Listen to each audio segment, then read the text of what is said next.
وجعلنا الليل والنهار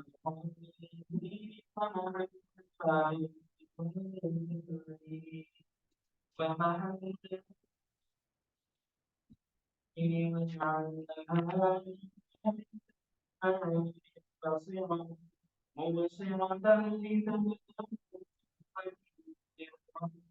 ولتعلموا عدد السنين والحساب وكل شيء فصلناه تفصيلا صدق الله العظيم.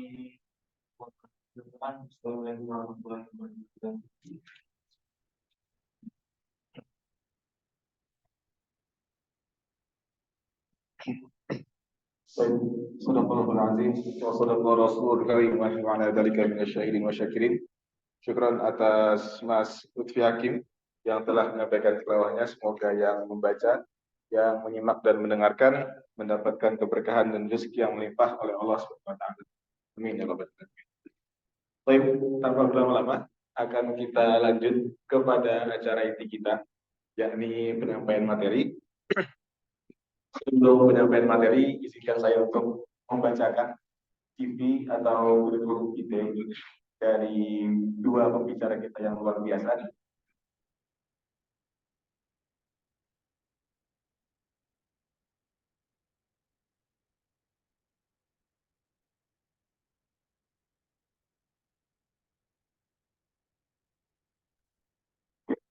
Pembicara kita yang pertama yaitu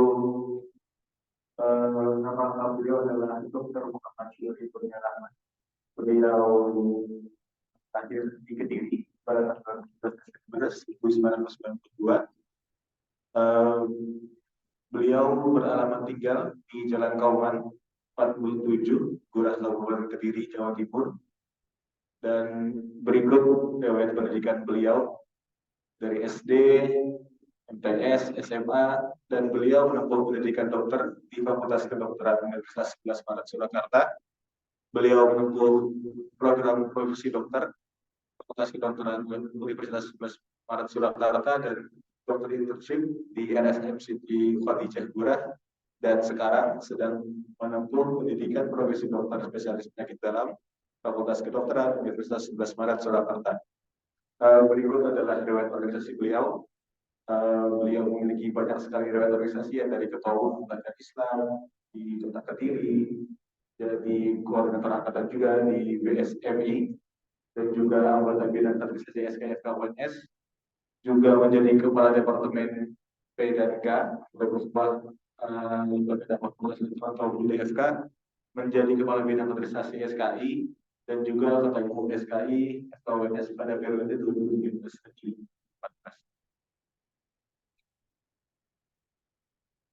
Baik, beliau juga memiliki beberapa pencapaian. Karena kalau dibacakan terlalu lama, kan habis waktu kita. Banyak sekali pencapaian beliau ini. Baik, pembicara kedua kita yaitu Dr. Syaiman Rahman.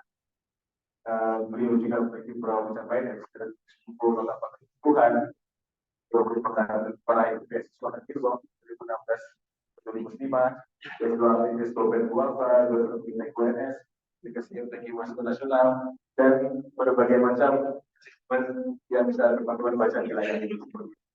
Untuk aktivitas beliau saat ini, beliau merupakan full-timer, home and wife, merupakan dokter pesantren Lingkupan Sragen, pembina dokter Muhammad. Jadi mungkin teman-teman yang kepo dokter Muhammad ini bisa di-searching ya di akun Instagramnya seperti ini.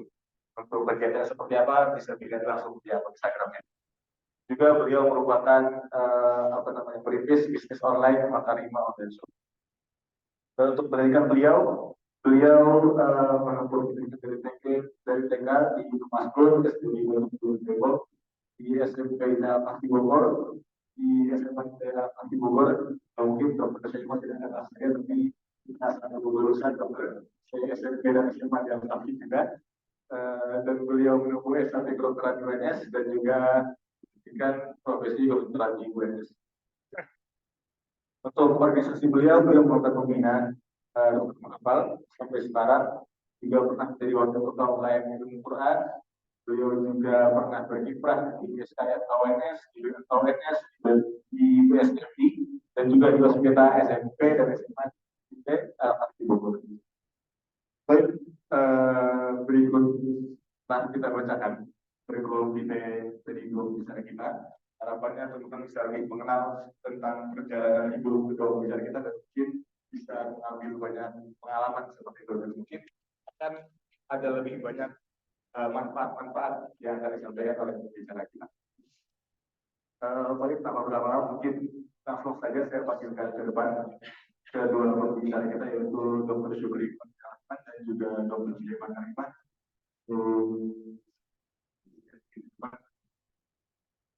Kita memulai pembicaraan.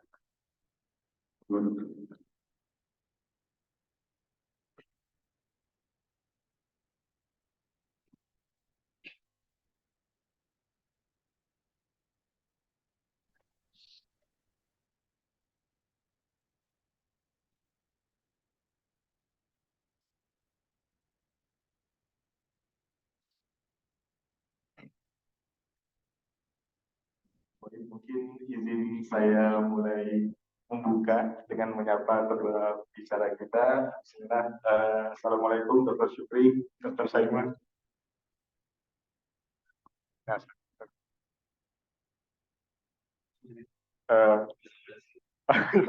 Siap, dok. Ya mungkin tanpa berlama-lama ya, akan saya serahkan saja untuk forumnya untuk penyampaian materi dari Dr. Syukri dan Dr. Saiman. Kepada Dr. Syukri dan Dr. Saiman, waktu dan tempat kamu bersilakan. Amin.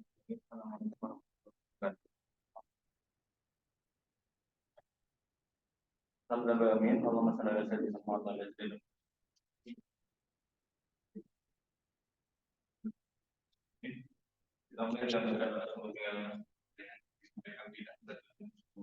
Saya dan semoga yang mendengarkan juga mendapatkan ilmu dari obrolan kita kali ini. Berdoa dipersilakan. Baik, terima kasih Mas Giat dan juga rekan-rekan sekalian. Putar saya dulu. Putar saya. Baik, alhamdulillah teman-teman semua bisa bersama dengan kalian yang di antara sekian banyak mahasiswa kedokteran masih berada di circle seperti ini. Kalian harus bersyukur karena ketika nanti kalian masuk dunia kerja akan banyak orang-orang yang kalian temui dengan berbagai jenis karakter yang itu kita dulu sering diingatkan di pesantren, kemudian di sanawiyah, di lingkungan-lingkungan kecil kita bahwa bi'ah itu atau lingkungan itu sangat berpengaruh. Makanya kalau teman-teman baca besok kalau sudah menikah kan akan membuat rumah, membangun rumah tangga, itu ada hadis berbunyi ajar qobladar. Jadi tetangga itu sebelum rumah tangga. Jadi ketika kita membangun sebuah rumah, berada di lingkungan tersebut, pastikan lingkungannya. Karena sebaik apapun rumah kita yang kita bangun, kalau lingkungannya tidak baik, maka akan terhambat proses untuk melakukan kebaikan. Kecuali memang teman-teman punya sebuah target di situ ya. Nah, lingkungan pun juga begitu dalam hal ini. Ketika besok teman-teman sudah koas, masuk ke profesi atau PPDS, bi'ah itu harus tetap terjaga ya. Jadi bersyukur dan rawatlah lingkungan seperti ini dengan baik. Yang berikutnya yang pengen saya tekankan pada kesempatan hari ini adalah mungkin ada banyak hal yang bisa kita obrolkan dari konteks atau obrolan tentang pernikahan, tetapi fokus kita adalah bukan pada bagaimana menikahnya. Dulu saya pernah ngisi di forum seperti ini. Waktu itu Huda, asisten anatomi dulu yang jadi moderator. Kemudian fokus saya itu tentang pernikahan, bagaimana konsep ta'aruf, kemudian khitbah, prosedurnya, dan seterusnya. Kemudian saya ditegur oleh Huda setelah selesai acara. Dia bilang, Mas, itu penting, cuman untuk adik-adik sepertinya yang lebih penting adalah ma'nawiyah dari proses itu semua. Ya, jadi kalau proses detail itu bisa sambil jalan, tapi bagaimana kita memahami proses pernikahan itu yang jauh lebih penting ya. Yang pertama yang saya sampaikan adalah teman-teman sudah sering membaca atau mengetahui bahwa orang yang menikah itu dia akan kaya. Di An-Nur kan disebutkan tuh ya. Maka orang yang apa namanya? Fuqara gitu, orang-orang yang tidak mampu di antara kalian, maka Allah akan mengkayakan. Tapi di situ ada keterangan mengkayakan dengan rahmat Allah atau dengan fadlan di situ ya. Saya dulu sering berpikir kenapa orang yang menikah tapi dijanjikan kaya, kemudian setelah menikah ternyata tidak kaya. Kenapa Allah menjanjikan orang menikah kemudian dimampukan oleh Allah, tetapi setelah menikah ternyata tidak mampu. Banyak orang yang miskin setelah menikah, banyak orang yang tidak kaya juga setelah menikah. Ini konteksnya cukup materialistis, tetapi ternyata di lapangan seperti itu. Lalu kemudian saya akhirnya membaca lagi kitab, membaca lagi buku, kemudian mencari referensi. Ada sebuah penafsiran namanya tafsir bil maksur ya. Jadi menafsirkan ayat dengan ayat. Yang sering kita jadikan patokan, contoh misalkan Allah tidak akan merubah nasib suatu kaum sampai dia merubah nasib dia sendiri. Itu kan kita menafsirkannya kalau dia tidak berusaha, ya maka dia nggak akan sukses. Mungkin benar. Tetapi dengan tafsir bil maksur di ayat yang lain itu disebutkan bahwa Allah tidak akan merubah nikmat satu kaum sampai kemudian dia merubah itu nikmat itu sebagai keburukan dengan maksiat yang dia lakukan. Jadi sebenarnya konteksnya adalah kita ini dapat bagus semua sampai dosa-dosa kita itu membuat kebaikan-kebaikan itu gugur. Maka kalau kita on the track, itu harusnya kita dapat bagus terus. Paham saya? Nah, sama. Ini saya berpikir lama, kenapa masih ada orang yang kemudian menikah, tapi tidak membuat dia jadi kaya, gitu. Kaya dalam, yang pertama akhirnya penafsirannya begini. Kayanya ini yang dimaksud Allah di sini adalah Allah mencukupi dengan banyak hal. Mencukupi bisa dari harta, atau yang kedua, mencukupi dari cara dia hidup. Banyak ternyata yang kita temui orang yang ternyata gajinya gede, tapi ternyata hidupnya nggak cukup. Banyak juga ternyata orang yang gajinya pas-pasan tapi hidupnya cukup. Saya di kampung itu banyak sekali orang yang hidupnya pas-pasan, ya PNS. Bukan berarti PNS pas-pasan ya, enggak. PNS kalau kalian spesialis juga duitnya banyak. PNS nih, mohon maaf ya, mungkin guru lah. PNS guru, satunya mungkin PNS pegawai biasa, bukan eselon. Tetapi dia bisa haji dalam usia muda, anaknya juga berhasil, rumahnya bagus, bagus tuh besar, dihuni nikmat, kemudian anak-anaknya nggak ada yang bermasalah. Saya pernah waktu itu sama istri saya diundang ke ke Balikpapan, itu bertemu dengan orang yang dia manajer, jadi kayak senior manajer begitu, duitnya banyak, istrinya hidupnya juga ya biasalah ibu-ibu sosialita begitu ya, kalung di mana-mana gitu. Anaknya tapi ternyata tidak bisa diatur. Nah setelah digali-gali ternyata ada satu hal yang memang membuat dia dalam tanda kutip harus bertobat dengan itu. Saya nggak perlu ceritakan, tetapi faktanya ternyata banyak orang yang kaya, lalu ternyata hidupnya nggak bahagia. Nah, Allah memampukan di sini maksudnya adalah yang pertama, memampukan dalam konteks mungkin secara harta iya, tetapi dalam konteks yang lain adalah gaya hidup dia yang tidak terlalu tinggi, membuat dia hidupnya dengan santai. Karena dia santai, ya sudah, dia jalani dengan enjoy. Karena dia enjoy, dia nggak stres. Karena dia nggak stres, dia nggak gampang depresi. Akhirnya dia menjalani kehidupan dengan baik. Itu yang pertama. Yang kedua adalah ada persyaratan yang belum dicukupi di situ. Kan tadi saya sebutkan bahwa di An-Nur itu disebutkan dengan fadlan, dengan karunia yang Allah berikan. Nah, pertanyaannya bagaimana mendapatkan karunia modal kalian sebelum kalian menikah? Syarat untuk menikah, kalau yang bisa kalian bawa pulang, syarat untuk menikah dalam konteks ini adalah kalian mendapatkan fadlan, mendapatkan karunia dari Allah. Nah, bagaimana mendapatkan fadlan itu? Allah sebutkan di surat Al-Fat ayat yang terakhir. Muhammadur Rasulullah waladina ma'u asyidda wal kufar ruhama'u bainahum tarahum ruk'an sujjadan yabtaguna fadlam minallah. Nah, teman-teman semua ini loh poinnya. Lalu mendapatkan karunia dari Allah, maka mereka itu banyak ruku dan sujud. Jadi persiapan pertama untuk menuju pernikahan yang mendapatkan rahmat sehingga kalian akan dicukupi oleh Allah secara lahir maupun batin adalah dengan memperbanyak ruku dan sujud. Artinya kembali kepada Allah adalah proses pertama yang harus kalian lakukan sebelum proses yang lain, mempercantik diri, memperganteng diri, ya. Modal-modal giat sini udah nggak perlu ngapa-ngapain, nggak perlu dipoles lagi, ya kan. Ini aja malaikat ngelirik gitu. Tapi orang-orang yang lain barangkali oke, saya harus berdandan, saya harus menguruskan badan saya, that's good, nggak apa-apa. Saya dulu juga SMA gendut, sekarang juga gendut sih. Terus habis itu saya main bola tiap hari sampai akhirnya kurus kayak orang B20 gitu. Kemudian apa namanya, coba nge-gym, gagal gitu. Terus oke lah atur badan, bagus nggak masalah. Istri saya juga sedang diet, bagus nggak makan nasi, ya. Tapi makanya sama saya sehingga dia bisa makan, lihat orang makan nasi gitu. Separuh keinginannya terpenuhi lah. Nah, rekan-rekan sekalian, itu bagus bagian teknis. Kemudian berpikir tentang ntar penghasilan gue apa sih, kan kalian kalau mau nikah itu mesti yang dipikir adalah belum punya duit dok, kan gitu, belum punya rumah dok, ya pasti itu memang akan kalian pikirkan. Tetapi first step-nya bukan untuk mencari uang, tapi mendekatkan diri pada Allah. Itu dulu yang pertama. Maka kita kembali kepada sebuah hadis atau hadis qudsi ya, yang menerangkan bahwa barang siapa yang melakukan amal-amal wajib, kemudian ditambah dengan sunnah, sehingga kemudian Allah cinta dengan dia, ketika Allah sudah cinta dengan dia, maka tangan yang dia pakai adalah dalam tanda kutip tangannya Allah, yang akhirnya menginspirasi dewa untuk membuat lagu yang judulnya satu itu ya, dengan matamu aku memandang, dan seterusnya. Nah itu sebenarnya kandungannya luar biasa. Teman-teman semua, saya kasih contoh ya.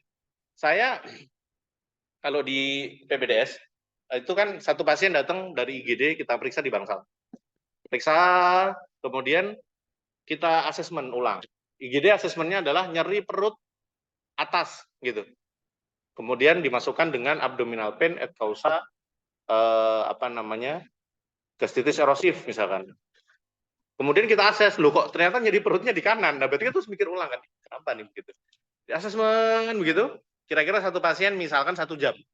Kerja nih 1 jam, semua jadi dari anamnesis sampai tata laksana selesai, kelar, satu pasien. Ternyata di menit ke-55 menjelang 1 jam itu saya dikabari sama teman saya misalkan, Mas, sing mau garap kuwi ternyata pasienku gitu. Bukan pasien saya. Pasien saya urutannya di bawahnya. Saya sudah mengerjakan 55 menit, ya kan?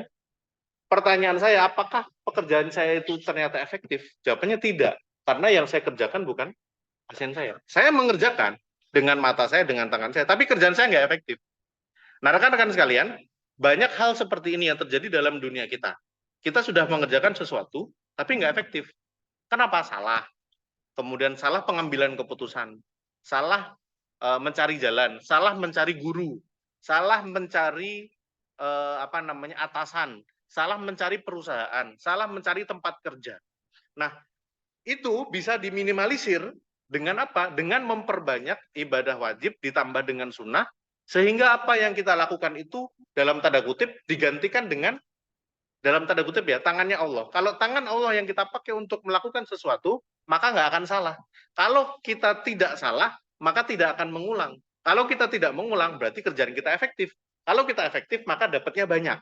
Gitu. Jadi kalau misalkan ada di situ ada stroberi 5, tapi kita nggak efektif kerjanya. Kita ngambil 1, 2, butuh 5 kali berangkat untuk dapat 5 stroberi. Tapi kalau kita efektif, sekali caruk begitu dapat 5. Nah, orang itu pasti, makanya kalau kita kembali ke konteks awal, orang itu kan tempatnya salah dan lupa. Maksudnya ya berarti dia nggak akan efektif. Nah, bagaimana biar efektif? Ya dengan mendekatkan diri pada Allah. Maka rekan-rekan sekalian, saya sering mendapatkan quotes begitu, bahwa kalau kalian mau mendapatkan lebih banyak, maka bekerjalah lebih banyak. Saya sepakat memang iya, secara fitrah begitu. Tetapi yang perlu kalian garis bawahi adalah konteks konteks untuk bekerja keras itu bukan cuma dalam konteks duniawi. Yang pertama kalian lakukan sebelum kalian pengen masuk ke PPDS, sebelum pengen mendapatkan banyak hal, itu adalah dengan berusaha dalam konteks ruhiyah dulu. Jadi kalau kita pengen mendapatkan sesuatu, rajin belajar, iya rajin belajar, iya. Tetapi mengusahakan selain rajin belajar itu adalah sesuatu yang penting juga. Apa contohnya? Bangun malam gitu. Jadi yang dimasuk konteks usaha itu bukan cuma kalian belajar lebih giat, tetapi tahajud lebih dulu gitu. Atau sholatnya tepat waktu. Itu adalah bagian dari usaha. Nah, itu semua berlaku dalam semua pencapaian. Jadi kalau misalkan teman-teman pengen mendapatkan sesuatu lalu hanya diikuti dengan atau didahulukan dengan saya akan memperbaiki ini, iya itu iya, tetapi tadi tahajud itu bagian dari usaha. Makanya kalau saya sering ditanya, Dok gimana caranya biar bisa seperti ini? Bangun malam dulu gitu. Dok itu kan itu usaha, itu bagian dari usaha. Setelah lu bangun malam, lu belajar gitu. Setelah lu bangun malam, lu usaha yang lain. Tapi bangun malam itu jangan dipisahkan dari rangkaian usaha. Seolah-olah Saya bisa begini karena saya rajin belajar. Oh enggak, kalian bisa begitu karena ada doa orang tua kalian. Kalian bisa begitu karena ada kebaikan-kebaikan yang mungkin kalian nggak pernah lakukan. Ya nggak pernah kalian bayangkan akan mendapatkan kebaikan ini.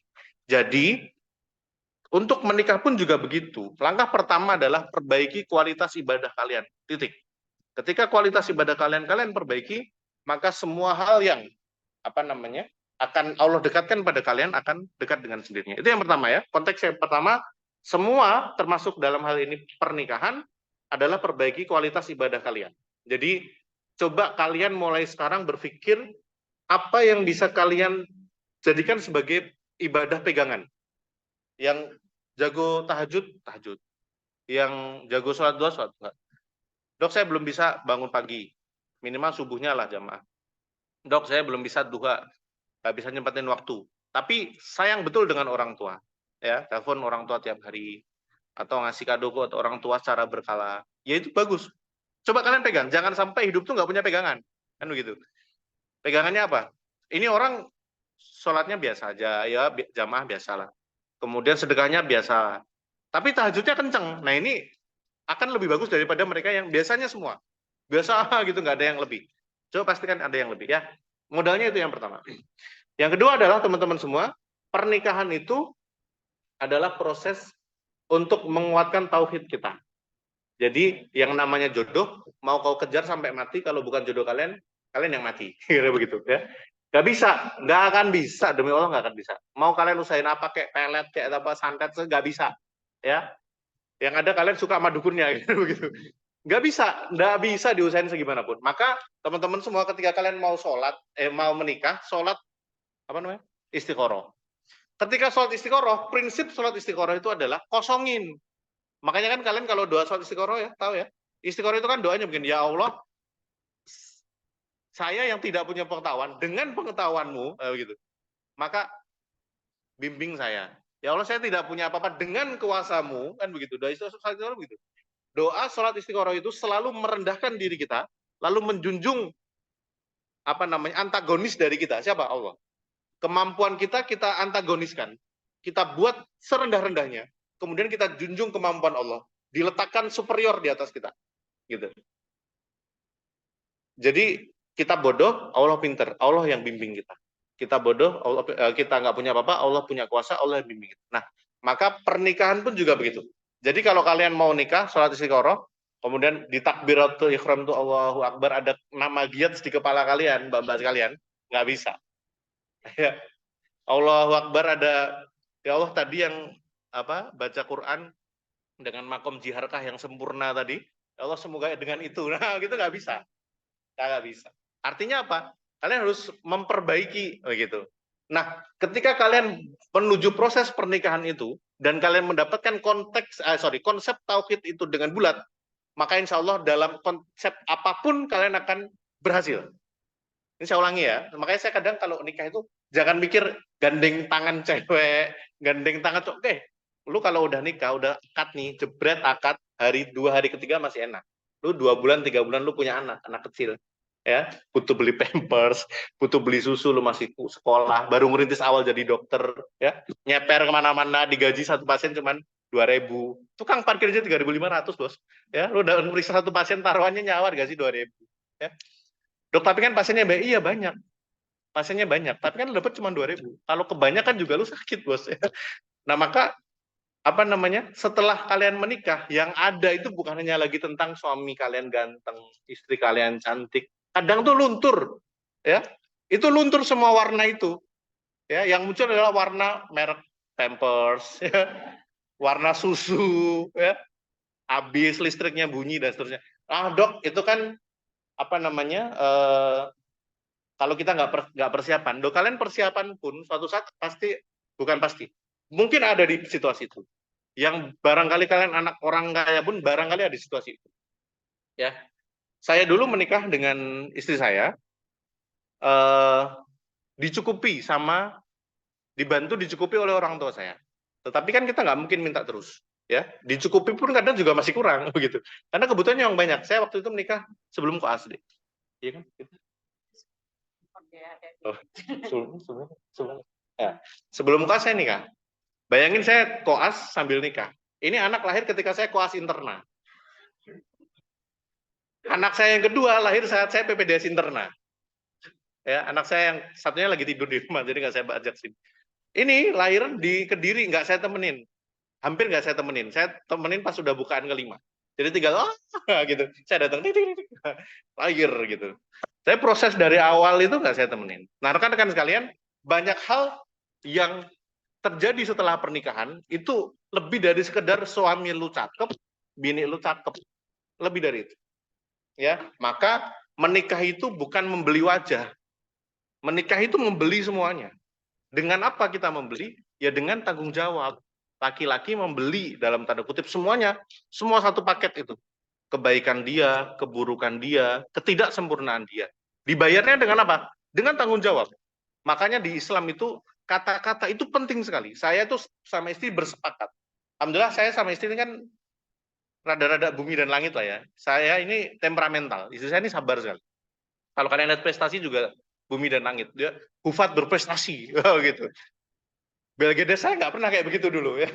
Hufat berprestasi, terus juara 1 sesekolahnya, terus apa prestasinya banyak sekali. Saya ketika SMA itu nggak pernah main bola, itu kerjanya bolos main bola begitu. Nah, dia dengan kesabaran yang dia miliki, saya dengan apa namanya temperamental seperti ini, kita ada kelebihan dan kekurangan yang saling. Orang yang kesabarannya di atas rata-rata itu kadang juga nganyeli, gitu, ngerti nggak? Ngerti nggak maksud gue? Jadi kadang orang yang terlalu sabar itu juga ngeselin, gitu. Sama seperti orang temperamental seperti saya, ngeselin. Nah, saya tapi sudah berazam untuk dengan akad itu, saya membeli semua yang dia miliki. Dari kesabarannya, dari kengeselinnya dia dengan kesabaran itu, dia juga sama menerima saya dengan temperamental saya, ya, dengan model-model saya seperti ini. Nah, maka dalam Islam itu kata-kata itu penting. Saya sama istri makanya bersepakat akhirnya setiap kali kita ngobrol selalu pasti ada yang mengingatkan.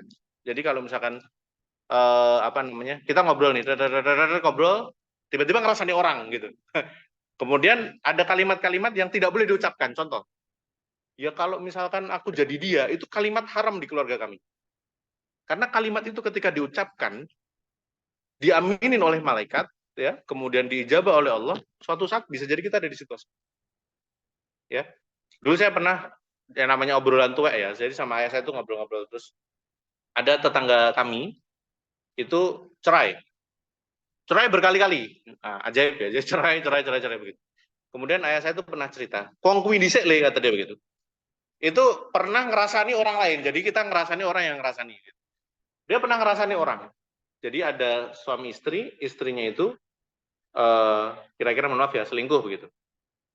Lalu orang ini ngerasani, yang sering itu ngerasani. Kata dia begini, aku saumur-umur sampai aku sok mati, lek duwe bojo koyo ngono iki tak bakal tak pegat kira-kira gitu. Ternyata kejadian. Cerai begitu. Ya. Makanya teman-teman semua dalam pernikahan itu dibelinya ya dengan dalam tanda dengan akad tadi, dengan mulut tadi. Nah, maka nilainya luar biasa. Makanya apa namanya? Kaulan baligo kan begitu ya. Dia disebutnya sebagai kaulan baligo. Setara dengan janjinya Musa begitu ketika mendapatkan wahyu. Nah, rekan-rekan sekalian, jadi yang pengen saya sampaikan pertama tadi adalah teman-teman dekatkan diri pada Allah. Ini buat semua ya, buat bukan cuma buat pernikahan, tapi buat semua. Ya, yang kedua, ketika kalian sudah masuk ke dalam konteks pernikahan, maka belajarlah tauhid. Dalam prosesnya pun tauhid. Jadi nggak usah mepet-mepet, diberi B sampai ngepol gitu, nggak usah. Ya udah let it flow aja, let it flow. Kalau kalian pengen sudah siap, sudah merasa siap, apa namanya, mulai proses, kemudian menikah. Sesimpel itu sebenarnya. Ya. Berikutnya, yang ketiga, nanti sebelum istri saya melanjutkan, yang ketiga teman-teman semua, pasca pernikahan itu akan ada banyak hal yang perlu kalian obrolkan dengan serius. Sehingga proses sebelum ke sana pun juga kalian harus pikirkan secara serius. Saya nggak tahu apakah di sini semua calon dokter atau yang ada yang kebidanan atau psikologi. Cuman saya berbicara dalam konteks dokter ya. Setelah pernikahan itu, Dek, percayalah pada saya, setelah kalian menikah, setting masa depan kalian itu akan jauh lebih rumit, tetapi lebih realistis. Jadi kalau saran saya, sebelum kalian memikirkan banyak hal tentang masa depan, coba kaitkan dengan ketika kalian nanti menikah. Gitu. Contoh misalkan, saya semangat buat sekolah, istri saya juga semangat buat sekolah. Tetapi setelah menikah, kemudian kita punya anak, semangat itu tidak luntur, tetapi kita kondisikan agar lebih realistis. Kira-kira mana dulu yang kita kejar? Bagaimana proses menuju ke sananya? Apa yang kita prioritaskan saat ini? Ya, ini dulu kami berdua koas. Kemudian sekarang anak saya yang kedua, saya sedang PPDS. Saya tadi pagi berangkat jam 2:30. Kemarin jam 2 saya udah sampai rumah sakit. Jadi jam 2, jam 1:45 saya udah berangkat dari rumah. Pulang jam 6 sore. Itu nggak jaga loh. Kalau jaga dulu pas sampai saya zaman R1, berangkat Senin, Selasa, Rabu. Rabu itu baru pulang. Gitu. Terus Sabtu jaga lagi. Terus begitu di rumah sakit. Jadi saya berangkat sebelum matahari terbit, pulang matahari juga baru terbit gitu. Jadi prosesnya seperti itu. Nah, kalau saya sekolah seperti itu, kemudian istri saya juga sekolah, kira-kira seperti apa anak saya gitu. Nah, maka harus ada yang dikorbankan dalam tanda kutip, disesuaikan lebih tepatnya. Nah, ketika kalian nanti menikah, maka ada hal-hal yang perlu dipikir secara matang, termasuk tempat tinggal, ya. Apakah bersama orang tua? Karena saya anak ragil, saya anak terakhir, anak laki-laki satu-satunya, anak kesayangan ibu saya. Ya bayangin anak pertama, kedua, ketiga, 4 wedok KB. Ibu saya pasti bosen kan kalau anak wedok gitu. Lahir muncul saya laki-laki, ya pasti saya paling disayang. Itu wajar udah. Nah, maka saya harus mengembalikan bentuk sayang itu dalam bentuk membersamai orang tua saya. Nah, maka saya komunikasikan dengan istri saya ketika mau menikah. Gimana? Kamu mau nggak ikut sama saya membersamai ibu saya? Itu berat loh, Dek. Laki-laki bersama mertuanya itu lebih gampang daripada perempuan bersama mertuanya. Wong wedok pada bodoh koncone ketemu wae ruwet. Saya beda generasi. Nah, ini ya. Banyak sekali hal yang perlu disesuaikan. Nah, maka rekan-rekan sekalian, pernikahan itu adalah proses pendewasaan. Bukan tentang menikah kemudian berkembang biak, ya. Kemudian melangsungkan keturunan, tidak. Itu hanyalah proses yang terjadi di dalamnya. Tetapi proses pembentukan tauhid, pematangan karakter, ya, kemudian pendewasaan dalam bersikap, dan semuanya itu include ke dalam konteks pernikahan. Maka seharusnya orang yang sudah menikah, dia harusnya lebih dewasa dalam menyikapi sesuatu. Ketika dia sudah menikah lalu tidak makin dewasa, ada yang salah mungkin satu dalam persiapannya, yang kedua dalam proses perjalanan pernikahan itu, atau yang ketiga memang dia tidak pernah meminta kepada Allah untuk mendewasakan pernikahan dia. Jadi biasanya orang yang sebelum menikah itu seperti ini, setelah menikah dia juga tidak ada perubahan banyak. Mumpung kalian belum menikah, maka persiapkan baik-baik, ya, baik laki-laki maupun perempuan, semuanya. Dan biasanya karakter itu akan melekat. Ketika karakter itu melekat, maka perlu penyesuaian yang lebih. Yang terakhir, sebelum saya serahkan ke istri saya, teman-teman semua, satu hal yang perlu kalian bawa pulang dari pertemuan hari ini adalah selain 3 hal yang saya sampaikan tadi, salah satu karakter yang paling penting untuk kalian dan anak-anak kalian, ya, itu adalah yang pertama, curious, rasa penasaran. Itu lebih penting daripada kepandaian. Orang yang kalau pandai, dia tidak punya rasa penasaran lebih tinggi, biasanya akan kalah dengan mereka yang bodoh, tapi kok penasaran gitu. Orang yang PA, tapi pengen ngerti terus gitu, akhirnya dia lama-lama akan pandai. Karena dia akan mencari tahu terus, curious itu yang penting. Yang kedua adalah, kalian harus mempunyai sikap mau dinasihati. Ini 2 hal ini kalian harus pegang. Ya, curious itu akan membuat pernikahan kalian itu ada peningkatan dalam kualitas rumah tangga. Saya tuh sama istri saya dulu kerja di sebuah pesantren.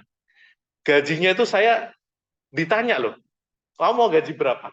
Saya sebutkan di ACC sesuai permintaan saya. Dikasih lingkungannya di satu pesantren, kasih tempat tinggal, dikasih makan sehari 3 kali. Uang saya itu bener-bener bulat deh. 1 bulan tuh bisa nyimpen bulat. Dalam waktu sekian bulan itu udah terkumpul ratusan juta, kira-kira begitu. Itu benar. Tetapi kemudian saya bertanya sama istri saya, kita mau berapa lama di sini? Dengan sekian banyak, ini anak saya besok kalau misalkan saya masih di situ, sekolahnya dari SD, TK makanya, TK, SD, SMP, SMA, gratis, tis. Jadi kalau saya punya anak 10 misalkan, nggak perlu mikir. Cuman kayak istri saya nggak mau. Nah, terus habis itu, saya kemudian berpikir, saya dokter, saya bekerja di lingkungan pendidikan. Pertanyaannya, nyaman nggak? Nyaman, karena dapat semuanya. Pertanyaan yang kedua, berkembang nggak? Jawabannya tidak berkembang. Rasa penasaran kita terhadap pengetahuan, rasa penasaran kita terhadap bagaimana memunculkan lagi sesuatu yang mungkin kurang maksimal ya tentang karir dan seterusnya, membuat kita akhirnya kita harus akhirnya cari opsi second opinion, terus dapat tawaran jadi direktur. Jadi saya kerja di berapa ya? 3 bulan ya. 3 bulan di situ saya ditelepon sama pemilik rumah sakit. Mas Sukri, mau nggak jadi direktur di tempat kami? Mikir, berpikir lagi. Saya kerja jadi direktur, berkembang nggak? Berkembang, iya. Tetapi sampai sejauh mana? Gitu. Akhirnya ngobrol dengan banyak orang, keputusannya ada pada ketika kamu pengen berkembang dengan maksimal, maka lampaui dulu, dalam tanda kutip, gelar spesialis itu. Maka akhirnya saya jatuh pada kesimpulan, saya tolak jabatan direktur, saya putuskan di sini maksimal 2 tahun. Kalau setahun bisa, saya akan potong, saya minta izin untuk sekolah. Ternyata benar, dikasih izin, kemudian saya harus cari second opinion untuk pendanaan bagaimana, dan seterusnya kan, kami juga orang baru nikah ya. Saya itu baru lulus, saya waktu itu lulus internship, kerja 1 tahun, kemudian sekolah. Kerja baru 6 bulan setelah isip, kemudian minta izin untuk sekolah, kira-kira dari mana pendapatan penghasilannya dan seterusnya, akhirnya cari beasiswa ke sana kemari, singkat cerita dapat kira-kira begitu. Nah, dari awalnya rasa curious, penasaran itu. Nah, yang kedua, mau dinasihati. Itu modal penting sekali. Saya orang yang temperamen.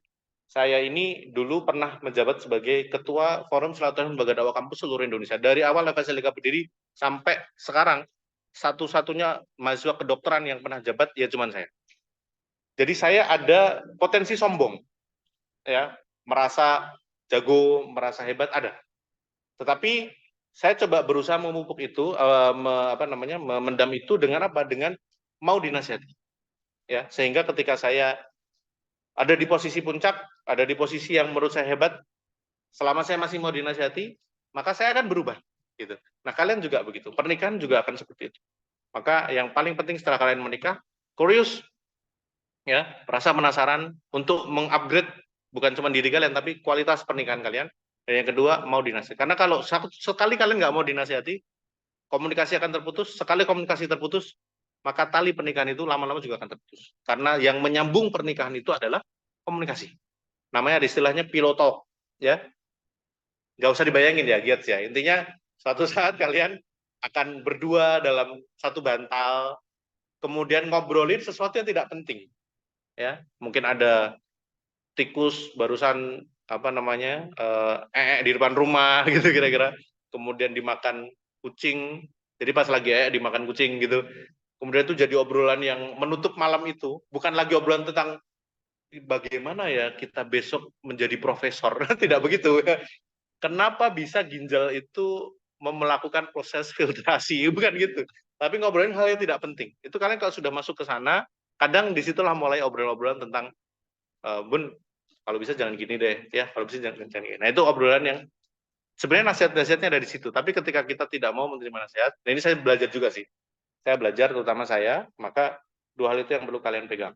Oke, teman-teman semua, mungkin itu nanti silakan ditambahkan oleh istri saya. Saya mohon maaf bila banyak kesalahan, waktunya terbatas. Banyak hal yang bisa kita ceritakan, namun semoga itu yang bisa dibawa pulang oleh teman-teman semua. Saya tidak ingin kalian datang ke sini terus berharap, wah pulang dapat jodoh. Enggak. Kalian ke sini tuh pulang bawa sesuatu yang lebih besar dari sekedar nikah. Tapi konsep besar di balik itu. Jadi seperti kita, kalau sekolah itu kan gelarnya itu kan kecil. Loh. Gelar DR titik itu kan kecil. SPPD itu kan kecil. Tetapi sesuatu yang lebih besar itu kan terkandung dari gelar yang kecil itu. Kedatangan kalian di sini mungkin cuma 1 jam. Tetapi yang lebih besar adalah impact setelahnya. Ya, semoga ini bisa kalian bawa pulang. Demikian wassalamualaikum warahmatullahi wabarakatuh.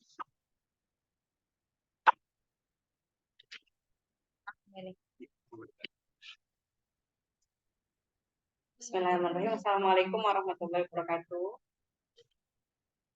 Ya, alhamdulillah ya, saya sangat senang sekali bisa hadir di acara sore hari ini, apalagi juga sama keluarga ya, alhamdulillah. Dulu mengenang tadi lihat Mbak Sali pakai baju jaga, oh dulu juga aku pernah pakai baju itu loh, gitu. Sama suami juga pernah pakai, gitu ya. Ini boleh tadi ya, fotonya tadi bisa ditampilin nggak? Terus juga waktu itu saya ingat banget, sekarang kaprodinya siapa ya? Kaprodi Koas siapa? Dokter? Dokter Pepi. Saraf ya. Itu Dokter Pepi dulu, Dokter Mariani, mikrobiologi klinik gitu ya. Panggil saya, ayo Mbok dibikin kajian dokter muda biar koas itu pada ngaji gitu. Karena betul, ya Allah luar biasa ternyata koas yang dulu saya pernah mengalami itu ya ternyata sama kayak captionnya acara ini ya, buat bangun pagi aja susah, apalagi bangun rumah tangga gitu kan bahasanya. Gimana kalau koasnya udah berumah tangga, kan harus bangun pagi, harus bangun rumah tangga. Masya Allah gitu. Tapi ternyata setelah saya mendampingi suami sekolah PPDS luar biasa kok aku ya Allah cuman seujung kotoran kuku. Jadi siap-siap ya. Saya doain ini karena hari Jumat. Ini adalah foto kami bertiga beberapa tahun yang lalu saat saya berjaga mau ujian interna. Gitu. Jadi dulu kami koas itu, inget gak? Itu isinya pas itu saya belakang bawa tas aksi gede banget, segede tas itu, depannya bajunya Asina buat dibawa buat diungsikan dalam tanda kutip ya di rumahnya dia 2015 dokter dia gitu dulu apa saya kan kalau dulu zaman ujian interna itu kan koas harus jaga terus nyari kasus paginya langsung masih kayak gitu ya masih ya ntar baik-baik ya sama koas interna ya gitu oh baik kita simonnya baik ya gitu. Nah, dulu kayak gitu. Udah ya saya malu lagi. Nah, ini maksudnya menandakan bahwa itu tuh dulu udah lupa gitu. Jadi nggak terasa. Dulu pas perjuangan saya waktu koas Objin Boyolali itu lagi hamil ya kan. Alhamdulillah ya Bapak saya alhamdulillah secara ekonomi kuat. Kemudian juga Bapak mertua juga masih ngasih uang. Tapi yang namanya uang itu ya habis aja gitu ada aja keperluannya. Dulu pas lagi Boyolali itu saya ingat banget uang itu pas-pasan ya mbak-mbak nih hati-hati ya entah kalau nikah ini saya mungkin cuma lengkapin aja ya jadi istri itu tugasnya kan melengkapi suami jadi 90% dari disampaikan dokter Syukri saya cuma 10%-nya aja kita hore-hore aja tim hore waktu lagi koas Boyolali itu saya teman saya hedon kan ada yang cimori ada yang tiap hari jajan mulu alhamdulillah waktu itu bulan puasa jadi kan makan cuma sahur sama buka tuh kita hamil gede gitu kan ayo siapa jalan enggak aku di sini aja di rumah aja di kamar aja kamar jaga gitu tuh gara-gara apa gara-gara bawa ngepres tapi habis itu di akhir minggu masuk ke depan dokter itu datang kita ya udah kita hedon juga kita makan iga bakar gitu jadi tenang aja kayak gitu roller coaster kayak gitu dinikmatin aja gitu yang penting tetap harus komitmen sama-sama saling menjaga gitu nah sebetulnya kalau misalkan jujur ya kalau misalkan acara selain kadomu yang meminta itu saya agak sebenarnya bukan agak males sih agak ya males juga sih kalau bahas tentang nikah-nikah soalnya biasanya saya tuh sama Dato Syukri tuh suka disuuzonin gitu loh sukanya sangkanya disangka ngompor-ngomporin anak buat nikah muda. Padahal kita tuh nggak pernah nyuruh orang, ayo kamu gendang nikah, nggak pernah. Karena kita tahu realita menikah itu gimana. Tapi adalah dewasalah dulu sebelum menikah, siapkan diri untuk menikah. Alhamdulillah panitia kodomu yang dihubungi tuh suami saya dulu ya. Kalau saya udah ntar aja deh, balasnya ntar dulu gitu. Jadi alhamdulillah ya masih ketemu sore hari ini. Nah, karena ini hari Jumat, sore hari, banyak malaikat yang mengaminkan. Kita berdoa semuanya sama-sama di sini. Semoga teman-teman yang belum nikah diberikan jodoh yang terbaik dunia akhirat sama Allah Subhanahu wa taala. Nanti bisa kumpul di dunia, kumpul di akhirat, di surga. Impiannya kan kita duduk sama-sama ngobrol bareng-bareng. Itu kami juga mohon didoakan supaya menjadi keluarga yang harmonis sampai nanti di akhirat ya. Oke, baik. Nah, kita ini tahun 2021 ya, 2023 dua tahun yang lalu ya. Ini saya pernah khusus ngomongin yang cewek-cewek ya, super wife and mom. Tapi cowok-cowok juga harus dengar karena ternyata ya cowok-cowok juga penting bagaimana sih caranya membaca bahasa perempuan. Karena kadang-kadang perempuan itu ngomong iya artinya enggak, Mas. Ya kan? Ngomong enggak itu artinya iya, Mas. Gitu. Kamu kalau misalkan besok nikah, jangan nanya sama istrinya, "Bun, makan apa, Bun?" Jawabnya apa? Tahu. Terserah. Nah, jangan kayak gitu terserah apa coba di nasi goreng masih goreng lagi kayak gitu. Jadi memang harus banyak-banyak belajar. Oke, next. Nah, teman-teman semuanya, dari gambar ini ya, nanti ini semuanya setelah menikah, ya para suami harus tahu bahwa ternyata walaupun perempuan itu lemah, harus dilindungi gitu ya. Dulu saya tuh tiap koas, dan pulang koas tuh ada fasenya saya nangis tiap hari. Kenapa? Karena saya lagi hamil, kemudian alhamdulillah kan saya belajarnya biasanya tenanan ya gitu. Nah, kalau presentasi tuh bener-bener saya bikin catatan notes gitu dan lain-lain. Ada beberapa teman-teman yang kurang suka sama saya, difitnah lah, diapain gitu. Saya ngadu, Mas Fikri nangis gimana? Kata Mas Fikri, karena beda sudut pandang ya. Kata Mas Fikri, kamu kalau mau jadi orang sabar, sabar gitu. Jangan nganyeli tadi ya gitu. Orang lain di depan orang lain kamu diem-diem aja, depan aku nangis terus gitu kan. Kalau mau dibales, balas kalian gitu. Nah, itu dulu seperti itu. Jadi walaupun kita lemah, kemudian gitu, nah laki-laki harus menyiapkan pundak yang lebar, Mas gitu. Perempuan tuh kalau curhat, diain aja, iya, iya, iya. Walaupun nanti kamu pas tanya gimana gimana, nggak ngerti juga. Yang penting diain dulu aja. Karena yang paling penting itu semuanya. Karena perempuan itu biasanya juga nggak harus putus solusi, cuman didengerin aja. Nah, ketika dia sudah menjadi seorang istri dan seorang ibu, di sini harus diluruskan. Banyak perempuan yang salah kaprah ketika ditanya mana peran yang lebih penting.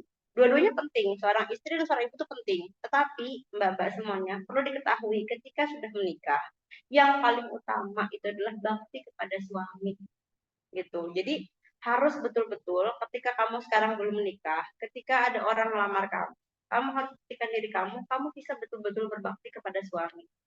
Tuh, jangan nanti kamu, ya udah deh kamu sama siapa aja nggak sama aku gitu. Tapi kira-kira nanti kamu ada potensi nanti menyepelekan dia, kemudian juga dan lain-lain, itu bahaya. Gitu. Karena ya setelah menikah itu betul-betul harus berbakti. Sampai ada hadis Nabi Muhammad SAW bahwa kalau saja aku boleh memerintahkan seorang manusia untuk bersujud kepada orang yang lain, maka itu adalah seorang istri kepada suaminya.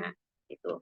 Kalau orang-orang yang saya pernah lihat artis-artis ditanya, itu ada artis yang terkenal tuh yang punya apa empire itu loh, di mana-mana itu loh, itu usahanya. Kamu gimana kalau suamimu kayak gini, milik suami apa anak?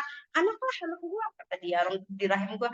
Nah, sebetulnya itu adalah mindset yang harus diluruskan. Anak itu penting, tapi yang utama ketika bakti seorang perempuan itu adalah ketika dia sudah menikah, berbakti kepada suaminya itu.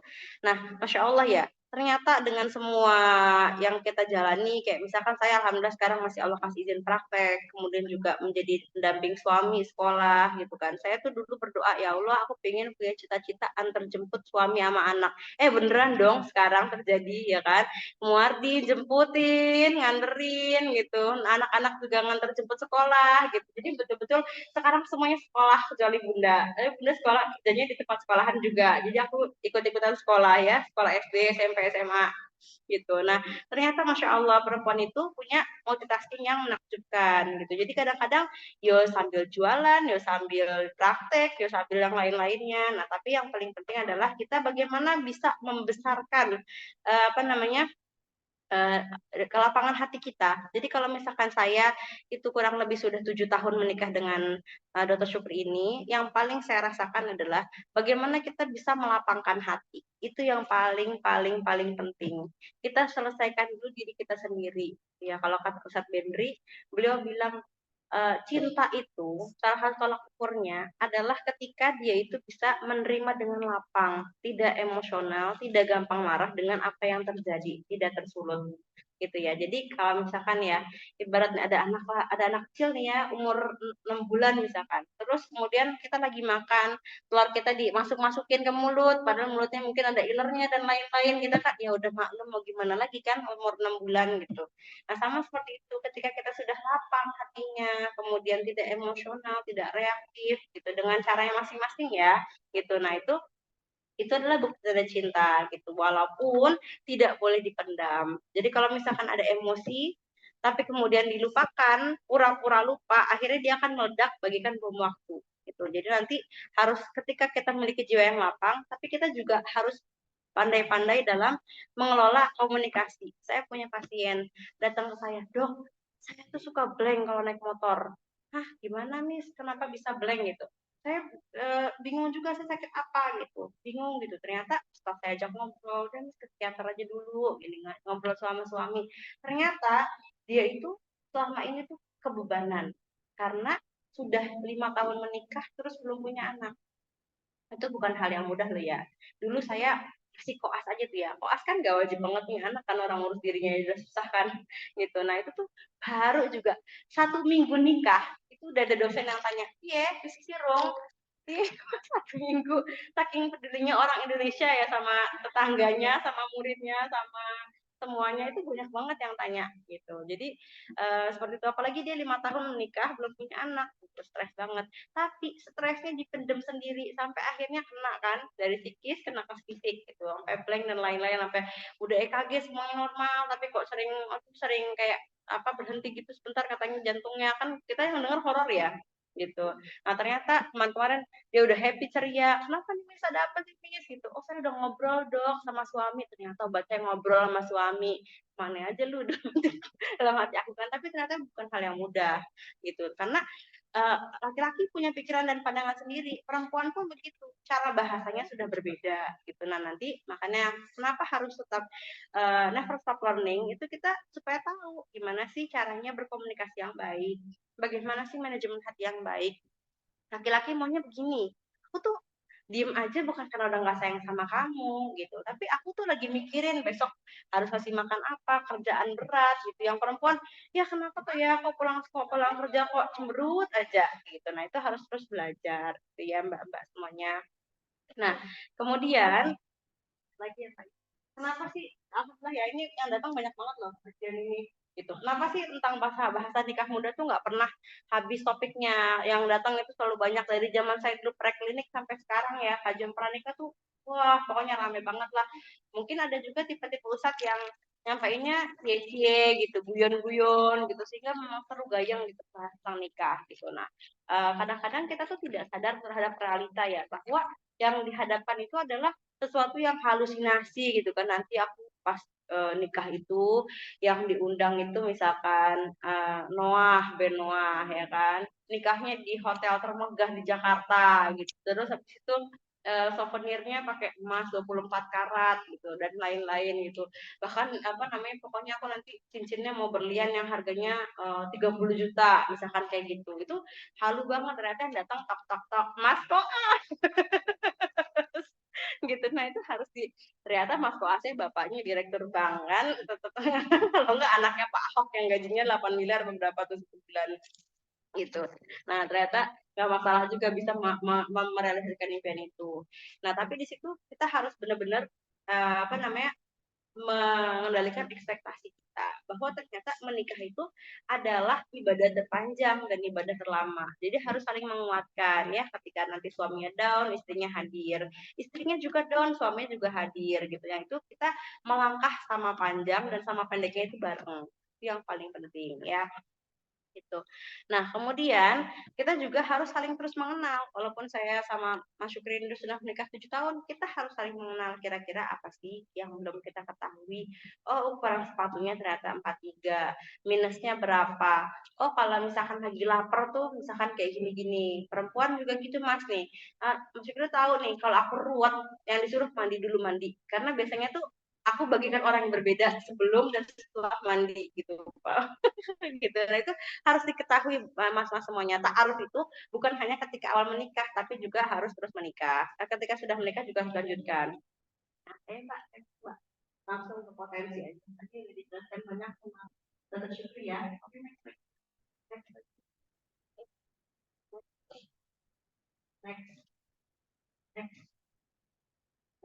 Nah, yang ini ya. Jadi perbedaan saya sama Syukri tuh gini ya, belajar itu saya dibikin kayak gini, bikin catatan, kemudian lain-lain. Kalau Mas Syukri tuh enggak, tapi nilainya tuh kadang-kadang sama, ya kadang-kadang saya lebih rendah, ya. Ya gitu. Terus yang kepala spesialis Mas Syukri dulu, gitu. Jadi syukuri aja, alhamdulillah gitu. Tapi dulu nikmatnya adalah waktu saya nikah itu koas, ya dulu masih zaman nggak bikin restoran bedah yang hari ini diumumkan besok pagi harus sudah selesai, masih ya. Dulu yang mengerjakan tugas-tugas koas saya adalah bapak dokter yang sebelah saya. Mbak-mbak mohon ya jangan iri ya. Jadi saya dulu nggak pernah ngerjain tugas bedah gitu, yang ngerjain bapak ini harusnya dapat gelar SPB Pak. Ngerjain tugas bedah 2 kali, gara-gara istrinya tugasnya adalah memberikan ASI anaknya, tanggung jawab anaknya siapa, ya kan? Nah, itu jadi bapak-bapak seperti itu ya. Nanti juga mungkin ada tugas-tugas istri yang kok laki-laki harus ngepel, harus nyapu. Dulu Mas Syukri pernah kita tinggal di Jaten ya. Itu rumahnya ternyata kita kena tipu orang. Rumahnya itu ya Allah busuk banget. Banjir itu di mana-mana karena bocor. Aduh, kalau hujan udah kita sedih aja sih. Sebenarnya yang paling sedih Mas Syukri sih. Karena dia apa Syukri tahu banget bahwa ketika karirmu mau melesat, semua kehidupanmu beres, itu kamu yang mas-mas ya, pastikan 2 bidadarimu bahagia, ibumu sama istrimu, tuh 2 itu, insya Allah karirmu wes gak usah mau pikir, Allah kasih jalan. Itu dulu pas pulang koas kita tinggal di rumah yang kayak gitu, masya Allah banjir itu udah semata kaki. Apa yang dilakukan? Kamu di kamar aja duduk ya, nyapu, pel, bersihin gitu setiap pulang koas. Gitu gara-gara ya udah memuliakan istrinya kayak gitu. Istrinya pulang koas nih harus apa namanya menyusui anaknya dan lain-lain gitu. Dia nyuci piring gitu. Nanti mas-mas ya Allah, aku mana pernah nyuci piring kena sunlight aja langsung dermatitis ya kan gitu. Gitu. Nah, nanti beda lagi dong kalau misalkan alergi ya kreatif lah pakai handscoon nyucinya atau gimana gitu ya. Nah, jadi saling berbagi tugas dan peran ketika sudah menikah nanti. Nah, kemudian ini ya, jadi nanti ini khususnya Mbak-Mbak, tadi sudah dijelaskan ya bahwa kita harus mendekatkan diri kepada Allah dan lain-lain. Ini saya sekedar apa namanya sharing aja kepada Mbak-Mbak bahwa yang terpenting adalah di sini kita harus mengetahui justru tantangan setelah menikah itu jauh lebih berat dibanding ketika kamu masih jomblo. Mungkin sekarang kamu tuh udah banyak mengalami cemas, kemudian overthinking karena ditanya orang tua kapan nikah. Dalam hati, mama tuh nggak tahu bikin referat tuh gimana rasanya, dimarahin dokter ini tuh gimana nggak rasanya. Mau saya ngucapin nggak tega. Ya, gitu ya. Gimana mau mikir anak, gimana mau mikir suami, diri sendiri aja masih susah dipikirin gitu kan. Nah, tapi ternyata ada hal yang lebih penting nanti ketika setelah menikah itu luar biasa. Tantangannya luar biasa. Karena setan itu prestasi terbesarnya adalah ketika dia bisa memisahkan antara suami dan istri. Saya setiap 2 minggu sekali itu kunjungan ke unit sekolahan di Boyolali. Ngelewatin KUA Boyolali ya dari exit tol, kemudian mau menuju sekolah itu lewat KUA Boyolali. Ada spanduk gede banget tulisan syarat pengajuan cerai 1, 2, 3, 4 sebutin apa aja tuh. Bayangkan sesuatu dipasang di spanduk besar, tandanya apa? Tandanya banyak yang butuh informasi itu. Bayangkan loh, ngeri nggak? Disuguhkan bagaimana caranya untuk bercerai gitu. Nah, kenapa angka perceraian itu tinggi? Nah, di sebuah diskusi, kalau nggak salah diskusi ya, itu apa setan-setan tuh berkumpul di apa namanya di segitiga bermuda itu. Lagi setoran, gimana sih kamu udah ngapain nih capaian prestasimu ngapain? Saya udah ini ngomong ke bosnya, saya udah membuat orang lain berzina. Oh ya udah biasa aja. Selanjutnya saya udah membuat orang lain mencuri, saya udah membuat orang lain membunuh, itu biasa-biasa aja. Jadi satu orang datang pada satu setan itu kepada bosnya bilang saya sudah berhasil memisahkan antara seorang suami dengan istri. Kata bosnya mantap, ini baru anak buah saya yang paling juara, anak buah saya yang paling membanggakan. Bayangkan. Jadi hati-hati ketika akad sudah terucap, baik itu mas-mas atau mbak-mbak. Ketika akad saran saya, itu kata cerai itu delete gitu kalau bisa ya. Kalau memang nggak ada mudarat yang membahayakan dunia akhirat itu kata cerai itu di delete. Pikirkan yang jauh-jauh karena itu adalah potensi setan yang paling setan yang paling luar biasa. Kenapa? Karena dari perceraian itu banyak sekali masalah kasus-kasus. Saya banyak pasien-pasien saya anak remaja, anak-anak orang kaya. Bapaknya itu duitnya bukan dihitung tapi ditimbang. Saking banyaknya ya, gitu. Ibunya gelarnya berderet-deret, tapi dia datang cemas, bipolar, kemudian apa lagi gitu. Ya karena itu gitu. Tadi juga ada pasien saya, kamu kenapa? Sesek dong napas saya dok sampai aduh nggak bisa gini. Kenapa? Karena dengar bapak sama ibu saya itu berantem tiap hari. gitu. Nah ternyata tuh berantem, walaupun cuman ngobrol doang, adu diskusi gitu dong, menurut bapak ibunya mungkin diskusi ya, cuma anaknya panas, kemudian tuh pengang telinganya gitu, itu luar biasa bagi anak tuh tekanan batin sampai dia gangguan kecemasan gitu, sampai saya anjurkan kamu ke psikiater aja ya, karena sudah seperti itu gitu. Terus kemudian saya juga dengar ceritanya dokter Aisyah Dahlan, itu 80% orang yang kena narkotika, orang yang kena seks bebas itu adalah orang-orang yang korban broken home. Bukan berarti orang yang broken home itu pasti terus kemudian keluarganya hancur ya. Banyak juga mungkin yang orang-orang yang berhasil. Cuman jangan sampai naudzubillah min dzalik kita meneruskan ke sana gitu. Jangan sampai seperti itu. Nah, ada 3 poin penting yang perlu disiapkan agar rumah tangga itu langgeng. Ini juga nasihat buat kami ya. Yang pertama, laki-laki itu ya Mbak ya, kebutuhannya itu ya di kasur. Jadi dari sekarang itu harus bagaimana belajar bahwa bagaimana caranya itu memuaskan mata suami. Karena mata suami itu apa namanya lemah sekali gitu. Sama seperti telinganya perempuan, hati-hati ya Mas ya. Kalau udah nikah, sering-sering puji suami istrinya, aduh mama cantik banget, masya Allah bidadari surga, langsung deh masakin, oh langsung enak ya, mau apa gitu, aduh mama tambah langsing deh, walaupun dalam hati berat badannya gitu ya, gitu hati-hati karena kalau bagi-bagi laki-laki itu matanya lemah, kalau perempuan telinganya lemah, itu menjadi pintu masuk di situ ya, itunya harus diperhatikan. Banyak juga kasus rumah tangga itu berantakan karena pasti kalau misalkan konselor parenting itu mereka itu tanya bagaimana kasurnya bagaimana gitu. Biasanya kalau misalkan kering kasurnya itu ya berarti rumah tangganya berantakan karena tidak stabil. Laki-laki itu otak limbiknya itu luar biasa. Ini kita dokter ya, jadi kayak gini-gini jangan dengar porno gitu. Otak itunya tuh emosional itu di situ, jadi harus dikontrol dengan itu. Nah, sama perempuan juga kayak gitu. Mulai dari sekarang kita harus menyadari bahwa kita ini makhluk lemah juga. Diginiin sama badut aja kita meleot, ya kan? Sarangnya gitu. Apalagi jangan jangan sekali-kali pasang foto yang cakep-cakep amat lah, pasang foto yang biasa aja lah. Kayak tadi misalkan Mbak Sali pasang foto itu, saya mikir itu Sali yang mana ya? Soalnya nggak kelihatan yang mana ya orangnya gitu. Atau misalkan apa namanya pasang foto yang boleh nggak pasang selfie ya boleh aja, cuman aja cakep-cakepan lah, ntar cowok-cowok ada yang ngelewatin bingung kalau pas kita udah melewat ya gitu. Nah dari sekarang dibiasakan ya baik Mas dan Mbak jangan curhat pada lawan jenis selain dengan pasangannya, ya kan? Tahu kan kasus yang heboh itu yang adanya Sultan itu tahu kan itu pasti pada ikutin gosip apa karena kebanyakan belajar nggak gosip ya. Nah, tahu nggak Mas? Tahu? Oh ternyata follower Lambe Turah juga ya. Itu kan awalnya suaminya merasa berat untuk cerita ke istrinya. Akhirnya dia cerita ke istri orang. Itu yang salah. Nggak boleh. Masalah rumah tangga. Itu nggak boleh kita ke siapa-siapa. Kecuali memang sudah urgent, sudah harus mencari emergensi pertolongan, sudah harus di RJP. Itu boleh ke konselor rumah tangga. Tapi kalau misalkan sebel gara-gara nggak pernah muji cantik, gara-gara di rumah kok pakai dasar belel, itu diomongin ke istrinya, diomongin ke suaminya, jangan ke istri orang, jangan ke suami orang, ya. Jadi itu menjadi salah setan. 90% kasus perselingkuhan itu karena itu curhat antar negara, ya, antar dapur itu yang harus diminimalisir atau bahkan harus di-cut. Jangan biasakan curhat dengan lawan jenis gitu. Nah, yang kedua setelah kasur, ya Mbak-Mbak ya, laki-laki ini pride-nya tuh tinggi, ya, pride-nya itu luar biasa. Laki-laki tuh jangan sampai kamu rendahkan. Mas, masa gitu aja nggak bisa?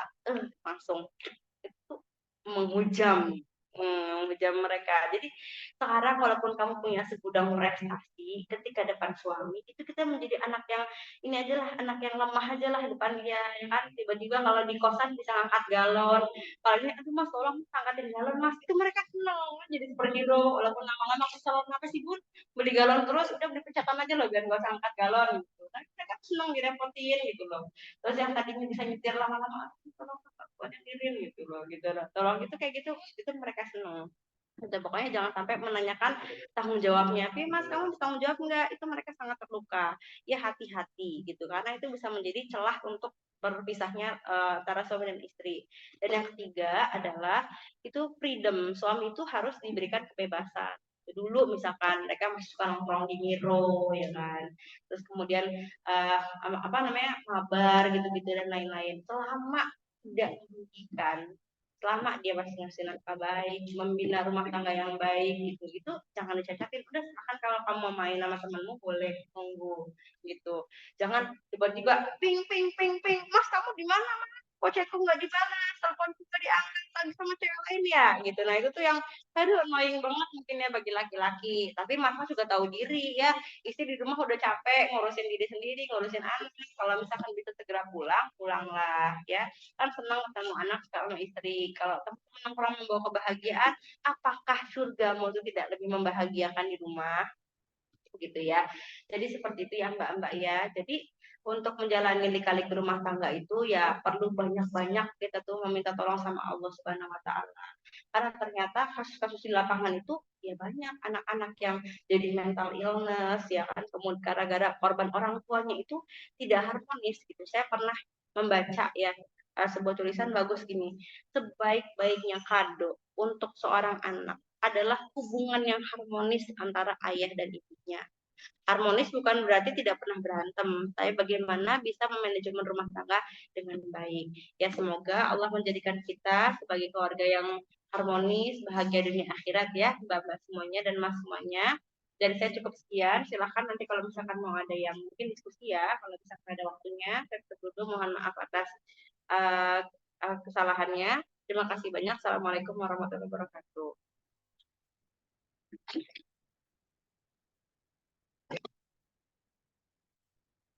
Waalaikumsalam warahmatullahi wabarakatuh.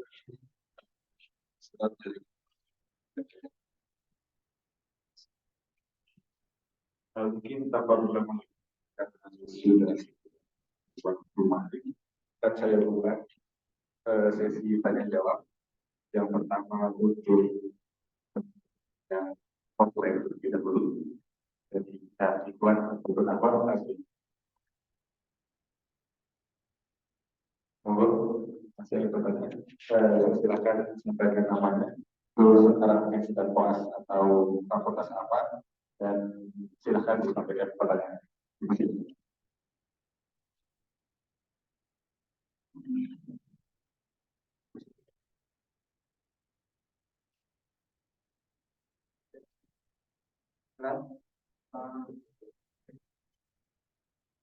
Perkenalkan, nama saya Aki dari Fakultas Ilmu Budaya.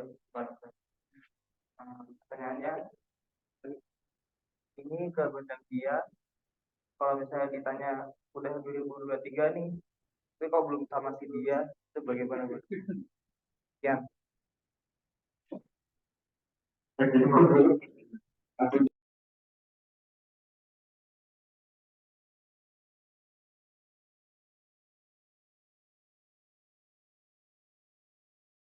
Bagus. Jadi saya sering sering mendiskusikan ini dengan istri. Ada beberapa pertanyaan yang sifatnya itu wajar, masih wajar, bisa ditoleransi. Misalkan contoh tanya, bukan hanya itu ya, contoh yang lain adalah belum punya anak. Pada orang yang nikah baru 3 minggu, yaitu dan pasti sifatnya adalah sama. Tapi kalau ada orang yang sudah nikah 13 tahun, itu adalah bentuk hina.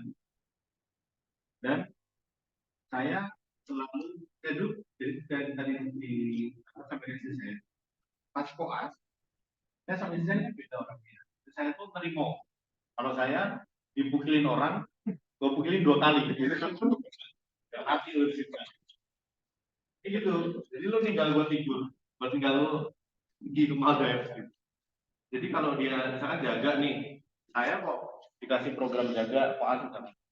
Pas waktu saya jaga dikasih program jaga 7 harusnya 5. Bobot dia kerjain 8 gitu, bobe jangan. Jadi kalau menurut saya kepukilan untuk membalas kepukilan orang lain adalah halal. Tapi jangan sampai itu mungkin. Jadi kita posisikan, kalau ada pertanyaan jadi kita posisikan. Dia siapa? Kalau dia ibu atau orang tua yang tidak tidak boleh kita lukai dan lain. Mau dia nanya setajam apapun, saya pernah melukai Gus dan saya sungkem minta maaf. Karena ceritanya waktu itu istri saya kan pernah divonis sesuai PCOS, ya, polikistik ovarian syndrome. Di USG itu dokternya USG itu PCOS, wah, apa nanya kalau ngomong. Kemudian hamil, keguguran, wah itu udah bergejolak sekali karena PCOS itu udah bikin kayak nggak punya anak lagi deh, nggak bisa. Itu stressful sekali. Sampai akhirnya naik mobil kita nangis, gitu dia nangis, gitu. Saya gimana kepikiran. Suatu saat ibu saya tuh nanya, kan perempuan tuh sifatnya repetitif ya, diulang, nanya tiap hari. Saya nggak kuat. Kemudian saya marah. Itu betul di mobil saya marah. Dan saya akui saya salah. Gitu. Tapi setelah kejadian itu akhirnya orang tua saya tahu bahwa pertanyaan itu tidak boleh diajukan. Nah, ketika itu orang tua kamu posisinya seperti itu nggak boleh diulang. Tapi kalau itu posisinya bukan orang tua kamu atau orang lain yang tidak ada kedekatan dengan kamu, dan itu sifatnya bukan sapaan lagi, tetapi adalah bentuk hinaan, maka posisikan di dua. Yang pertama, kamu mau posisi sabar. Yang mana sabar itu akan membuat kamu mendapat keuntungan lebih banyak. Tetapi kamu harus siap dengan resiko kesabaran itu. Atau yang kedua, kamu lawan orang itu, ya, kamu tidak mendapatkan pahala, tapi kamu mendapatkan kepuasan karena kamu berhasil. Gitu. Maksudnya seperti yang tadi saya sampaikan. Berangkat doa, temannya kukil. Kamu pilih sabar, kamu mendapat keuntungan dari itu dengan pahala, tetapi kamu harus rela jadi tersakiti karena kamu dipukuli, gitu. Atau kamu seperti saya, nggak dapat pahala, tapi gue puas. Mungkin orang lain juga, gitu. Itu tinggal pilih, tapi nggak dapat pasukan. Gue pulang tangan kosong, tapi gue puas, gitu. Kalau risetannya muncul. Nah, kamu posisikan deh, posisikan mas, yang mas. Saya sampai akhirnya saya pernah bilang ke teman saya, kalau ada yang nanya kamu udah hamil berapa lama kok belum dikasih anak, coba kamu tanya kapan kamu mati. Konsepnya kan sama tuh, kita nggak pernah tahu kapan kita punya anak, sama kayak lu nggak tahu lu kapan mati. Kalau lu nggak terima ditanya kapan lu mati, lu jangan nanya gue kapan gue punya anak saya atau tidak dan kapan saya punya anak, sama seperti jawaban ketika lu ditanya kapan lu mati. Lu pernah tahu lu mati kapan? Nggak pernah tahu. Ya. Sama seperti gue nggak pernah tahu kapan gue punya. Jadi ketika ada pertanyaan seperti itu, saya tidak akan memberikan sebuah kalimat jawaban. Atau mungkin kamu bisa menjawabnya dengan pantun, gitu. Kamu ditanya kamu jawab dengan pantun, gitu. Yang ujungnya kan kamu mati, gitu. Atau tadi kamu sabar dengan konsekuensi nggak berat, atau kamu balas dengan jawaban yang lebih ketus. Boleh nggak? Boleh bagi saya. Ya orang-orang begitu halal hukumnya untuk kita balas tadi.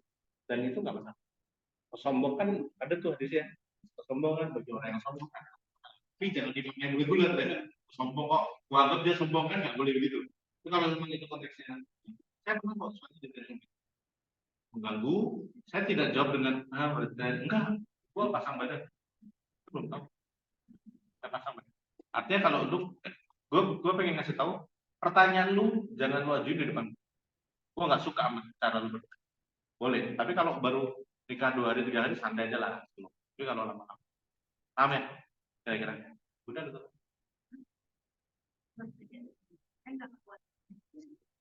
Itu kali ya. Terjawab atau teman-teman? Oke, siap terjawab. Baik, dari forum yang online ada lagi yang ingin bertanya? Silakan.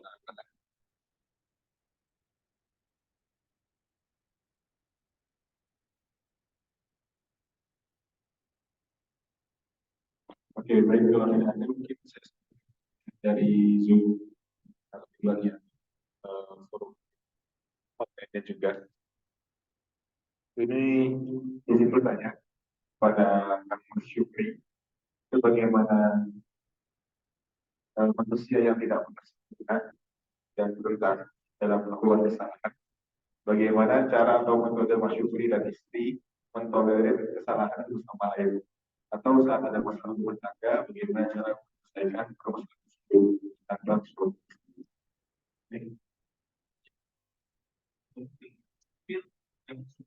Jadi dia supir bis tapi udah selesai kerjanya, dia naik bis gitu, dia pulang di tengah perjalanan dia telepon dengan istrinya. Mohon maaf ya, saya perlu sampaikan, dia menceritakan bahwa semalam dia tidur dengan PSK dengan santainya, dan istrinya ketawa-tawa dengan itu. Terus sampai istrinya nanya begini, mohon maaf ya, mohon maaf sekali, salah satu kuping. Dia nanya begini, speknya sih koyok piye, gitu. Mohon maaf ya, ini kasar, tapi itu bagaimana? Istrinya tahu si suaminya ini melakukan sebuah, istrinya mendukung. Mereka bahagia. Kenapa bahagia? Karena di tahun senyum, ketawa-ketawa. Tapi itu adalah kesalahan yang tidak bisa ditolerir. Saya diceritain sama ayah saya tuh ini. Ada suami istri, mereka bersepakat kita nggak boleh berantem.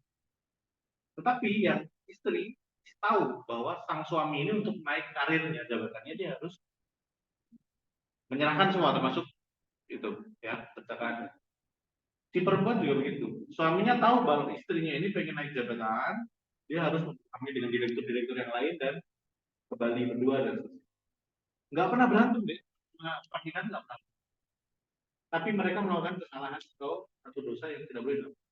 Saya kemudian nanya ke saya, "Leh, menurutmu mereka itu bahagia?" Saya bilang, enggak. Dan ujungnya pasti akan tidak. Dan ternyata benar. Di ujung dari pernikahan itu, belum mereka yang meninggal, banyak masalah yang muncul setelah. Karena kan kalian terkait dengan bagaimana kesalahan yang boleh ditolerir dan tidak, maka pastikan itu dosa besar atau tidak. Itu dulu patokannya. Jadi jangan sampai kebahagiaan itu dikiblatkan pada tidak perlu berantem. Nggak mungkin laki-laki sama perempuan itu menikah dan nggak berantem. Itu nggak mungkin. Pasti ada berantem. Karena kita nggak sempurna. Mohon maaf ya, mohon maaf. Rasul dan Aisyah saja itu pernah ngambek-ambekan loh. Iya kan? Siti Aisyah, Bunda Aisyah pernah ngambek dengan Rasul. Sampai makanan gitu. Tapi nanti kalian jangan kayak gitu ya. Berarti aku nyentuh Bunda Aisyah ya jangan. Tapi kan konteksnya ada begitu. Konteksnya karena cemburu. Gitu. Bantengnya karena cemburu. Terus Rasulullah juga pernah tidak berbicara dengan Bunda Aisyah. Karena apa? Karena ada fitnah. Ya, yang dikumandangkan oleh pembantunya, mertuanya sendiri, Abu Bakar. Gitu. Nah, tetapi itu kan batasan-batasan yang kemudian kita bisa tolerir. Nah, maka ketika kemudian satu ada apa namanya, pertengkaran. Apakah saya tidak pernah berantem sama istri? Pernah. Beberapa kali kita juga berantem sama. Nah, bagaimana yang perlu dilakukan? Yang pertama pastikan itu berantemnya konteksnya apa dulu. Kalau konteksnya adalah, mohon maaf ya, dosa besar, ya berarti harus ditobati. Nggak bisa diobrolin. Genteng itu naik bocor, malah diistighfari, ditempel bos. Ya, mau istighfar sampai lambemu jebol, ya tetap udan terocok, kira-kira begitu. Jadi apa? Ditambah. Kalau sifatnya dosa besar, ditambah. Ditobati dulu, pastikan tobat. Kalau konteksnya adalah contoh, berantem laki-laki sama perempuan. Perempuannya nggak terima karena laki-lakinya korupsi, berantem. Itu nggak boleh diobrolin. Ya diselesaikan, korupsi itu dibalikin dulu begitu. Itu yang kalau dosa besar. Yang kedua, kalau dia sifatnya tidak dosa besar adalah pastikan kita tidak mengikuti langkah-langkah. Wala tatabi'u khutuwati syaitan. Bagaimana langkah-langkah setan itu? Langkah-langkah setan adalah ketika kemudian kita berpisah atau berada pada situasi yang tidak nyaman antara kita dengan istri kita makin jauh. Makin jauh itu satu fisiknya, dua suaranya. Orang kalau dia dekat, dia ngobrol itu nggak perlu kencang. Tapi kalau dia jauh, ngobrol itu makin kencang. Nah, maka ketika kita tidak bisa lagi berdekat-dekatan, kemudian ngobrol dengan santai jenak, barangkali kita sedang. Jadi kalau masalahnya bukan masalah yang sifatnya dosa besar, maka solusinya bagaimana? Segeralah menghindari langkah-langkah setan dengan cara apa? Dengan cara segera mengalah. Salah satu, ya. Kalau kalian punya ego masing-masing, kemudian tidak segera mengalah salah satu, maka tidak mungkin ada yang bersatu. Jadi harus ada yang kalah. Tapi ya jangan sampai Ini nasihat buat juga saya juga ya. Kadang tuh laki-laki itu egonya terlalu tinggi, ya. Yang mas-mas juga, terutama yang udah melakukan saya ini kadang egonya terlalu. Nah, coba dikalahkan kadang. Ya, walaupun susah, memang susah betul, ya. Perempuan juga harus tahu bahwa laki-laki itu egonya tinggi, nggak yang kemudian habis marah terus jadi marah. Ya nggak bisa, bos. Habis marah gini ya pelan-pelan, duduknya pelan-pelan. Nggak bisa terus marah. Nah, jadi ya nggak bisa, susah. Nah, makanya harus saling memahami. Nah, yang ketiga teman-teman semua yang perlu dilakukan adalah, Dek, kalian harus catat betul-betul. Ingat baik-baik. Seorang, ini bukan cuma buat pernikahan. Dua orang muslim yang bersatu, ketika dia jauh, maka satu di antara keduanya atau dua-duanya imannya sudah terganggu. Muslim, dua orang, bukan cuma pernikahannya. Kalau dia jauh, terpisah, satu di antara keduanya atau dua-duanya imannya terganggu. Jadi yang pertama harus kalian lakukan ketika kalian ada masalah adalah kembali kepada Allah, istighfar, sholat. Kalian perlu sholat bareng, sholat karena habis berantem, sholat tobat berjamaah. Gitu. Gue paling habis salam terus berdoa, ya Allah, ampunilah istri saya karena telah melukai hati saya. Gitu. Yang belakangnya Allah kebalikannya ya Allah. Gitu. Barangkali dari situ kemudian kalian bisa. Ya, jadi hati itu, ya, makanya kita doanya gitu, ya mukalibal qulub. Tapi yang bolak-balikin hati itu bukan mulut kita, bukan orang lain, tapi Allah. Jadi kalau pengen hati itu lengket lagi, kembalikan kepada Allah, akan kasih solusi. Terakhir ya, ini obrolan orang tua yang saya ingat betul. Deh, pegang baik-baik kata-kata. Ayah saya itu pernah sakit pas dia kuliah di Surabaya itu, sakit agak lama. Sampai kemudian diobatin, malah katanya nggak sembuh. Sampai ke istilah orang Jawa itu kulit bayi bening gitu. Ya wong pinter lah, wong pinter gitu nggak sembuh. Lalu kemudian ada satu hal yang dia pegang waktu itu. Kayaknya aku tuh kata beliau, kayaknya saya itu ditangani ibu saya. Kemudian saya tidak. Lalu kemudian dia kemudian karena waktu itu nggak ada handphone dan sosial. Lalu pas balik ke Ponorogo, ibunya baru ceritanya aku kan perawat. Lalu dia belajar dari konteks yang lain. Ada anak sama bapak atau sama ibunya itu nggak pernah berantem, nggak pernah damai, berantem terus. Lalu ditanya sama ayah saya, dan itu diamati oleh ayah saya beberapa kali. Tanya, kamu pernah nggak doain anak? Yang anaknya juga, kamu pernah nggak doain? Lalu kemudian dipesan ke saya, ini sekali lagi tidak ada di hadis, tapi ini adalah obrolan orang tua. Jadi saya berpesan begini, kamu kalau pengen dekat dengan anak, dekat dengan istrimu dekat dengan kamu, anakmu dekat dengan kamu, dan kalian bertaut begitu, maka salinglah mendoakan. Kalau anakmu belum sampai ke level bisa mendoakan kamu, doakan anak.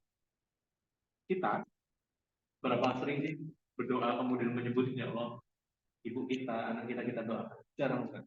Jadi kalau pengen permasalahan cepat selesai, gelar sajadah, berdoa kepada Allah, doakan anak kita, istri kita, ya, siapapun. Oke, itu nanti Allah akan atur sendiri jalannya untuk mencapai rekonsiliasi itu. Prosesnya bagaimana Allah akan. Semua orang beda-beda. Ada yang mungkin marahan, kemudian dia jalan sana jalan sini, bahunya tersinggung terus tawa. Gitu ya, sudah maghrib ya gitu. Oke, demikian terima kasih teman-teman. Apa yang tadi saya sampaikan.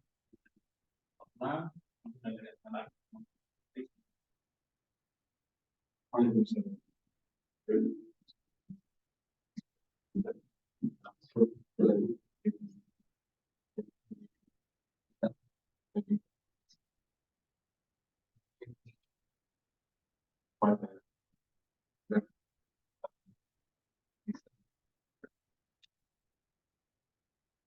Dari Sami.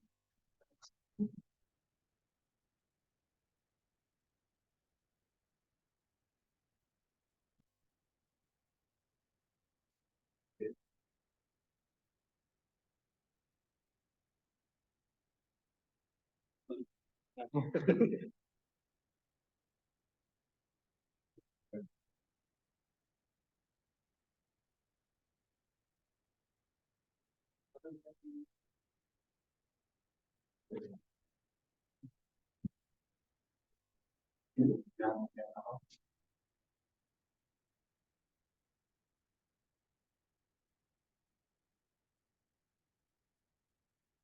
dijalankan dengan foto dari para maupun MT.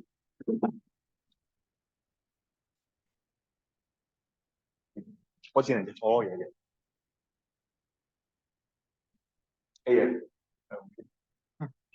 Jadi, kayak kamu betul. Baik, nanti. Itu foto kalau